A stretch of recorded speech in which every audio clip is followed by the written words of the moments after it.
Siniguro din po natin ang paglalagay ng mga safeguards sa bawat hakbang mula kultibasyon hanggang sa mismong pagdating nito sa kamay ng mga kwalipikadong pasyente.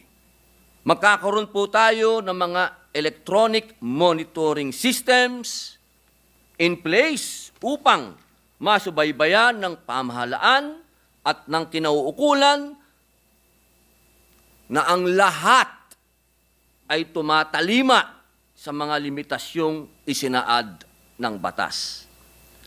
Siyempre naman po, Ginoong Pangulo, nilinaw na rin po natin ang mga ipinagbabawal na gawi bilang bahagi ng panukalang batas na mayroong karampatang parusa sang-ayon sa sinasaad ng Comprehensive Dangerous Act of 2002.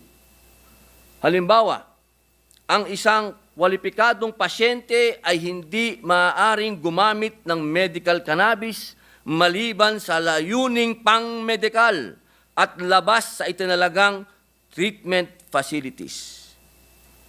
Naturalmente, bawal din po ang paggamit nito kasabay ng intoxicating at dangerous substances.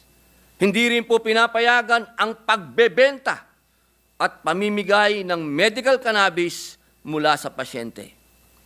Pagdating naman po sa mga sertipikadong doktor, ipinagbabawal po ang pagreseta ng medical cannabis kung walang S2 license, kung hindi kwalipikado ang pasyente, at kung hindi ito gagamitin sa paggamot ng isang medical condition. Bawal din po ang pagbibigay ng dosage na higit sa kailangan at pagtanggi sa pagpapanatili ng record ng bawat pasyente. Atin pong binibigyan diin, hindi po maaari na ang isang sertipikadong doktor ay mag-issue ng prescription para sa kanyang sarili, sa kanyang kapamilya, hanggang sa second civil degree of affinity. Inalatag na rin po natin ang mga partikular na ipinagbabawal na gawain para sa mga medical cannabis industry players. Gayon din sa mga individual at iba pang entities.